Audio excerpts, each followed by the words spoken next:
biasa selalu membandingkan kita dengan orang.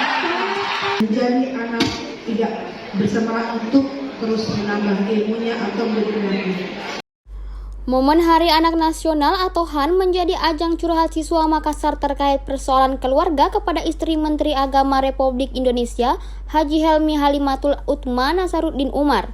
Siswa kelas 12 Madrasah Alia Negeri 1 Makassar, Nanda Sabrina, menyampaikan keresahannya saat acara seserahan HAN yang digelar Dharma Wanita Persatuan atau DWP Kemenak Republik Indonesia di Aula Karulik Kemenak Sulsel.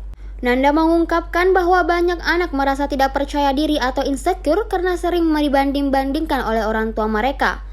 Saat berdiskusi langsung dengan Helmi, ia membahas mengenai pentingnya pendidikan atau pola asuh parenting terhadap anak. Nanda berharap agar orang tua dapat lebih mendengar suara hati anak-anak mereka. Selain Nanda, siswa lain bernama Baso juga menyampaikan harapannya agar para orang tua lebih memahami anak-anak di era sekarang. Menurutnya, pola pengasuhan anak zaman dahulu dan sekarang sangatlah berbeda, terutama karena pengaruh media sosial. Menanggapi curhatan para siswa, Haji Helmi Halimatul Utma berpesan agar anak-anak Indonesia terus berkarya dan tidak mudah menyerah. Ia juga menyoroti masalah perundangan atau bullying yang masih marak dialami anak-anak Indonesia. Helmi mengingatkan seluruh orang tua agar lebih peka terhadap kebutuhan emosional anak-anak mereka. Orang tua biasa selalu membandingkan kita dengan orang. Bapak Ibu, ini bukan putra Bapak Ibu. Ada namanya nggak di sini? Ini memang bukan putra Bapak Ibu atau anak Ibu, bukan. Tapi ini contoh, ya. Terus deh. Kalau dibandingkan biasa kayak selalu merasa kayak apa Ji itu, padahal biasa kayak kita sebagai anak sudah mencoba selalu untuk berkembang, padahal hasilnya selalu dibanggakan sama orang tua. Oke.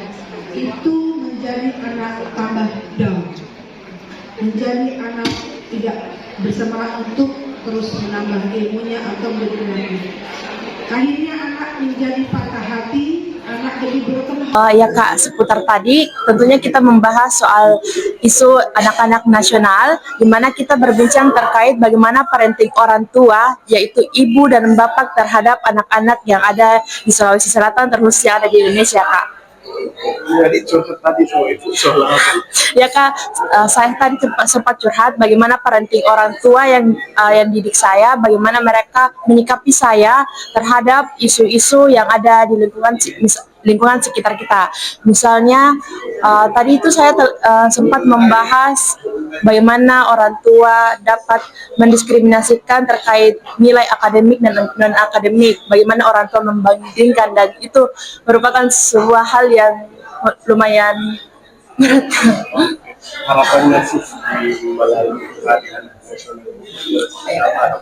Soal harapan, tentunya saya memiliki harapan bagaimana suara saya atau hak-hak saya sebagai anak dapat disuarakan oleh orang tua saya sendiri, dan juga bagaimana pendapat saya dapat didengar oleh orang tua, bukan hanya orang tua saya saja, tapi terkhusus orang tua yang ada di Indonesia. Iya Kak. Tadi saya curhat dengan Ibu dan ditanya aspirasi kita bagaimana terkait apa harapan kita sebagai seorang anak kepada orang tua di hari anak ini. Harapannya untuk orang tua itu seperti apa, dari harapan secara pribadi di hari itu? Harapan saya orang tua dapat lebih mengerti anak untuk menjalin komunikasi dua arah, tidak hanya menjalin komunikasi dua arah, dapat mengerti perasaan anak, bahwa anak juga tidak bisa diperlakukan seperti pada zaman kita dulu, apalagi untuk orang-orang tua yang berasal dari gen-gen baby boomer atau mungkin gen X yang dimana sempat merasakan susahnya di zaman dulu atau sempat merasakan kerasnya kehidupan. Namun perlu kita ketahui pada saat ini sudah memiliki zaman atau era yang sedikit berbeda, jadi kita harus mencoba untuk memahami anak dengan cara yang berbeda pula, karena untuk saat ini anak-anak mulai lebih memerhatikan isu mental, bahkan mulai lebih memerhatikan atau lebih cepat mengalami pubertas karena maraknya sosial media. Download Tribun X sekarang, menghadirkan lokal menjadi Indonesia.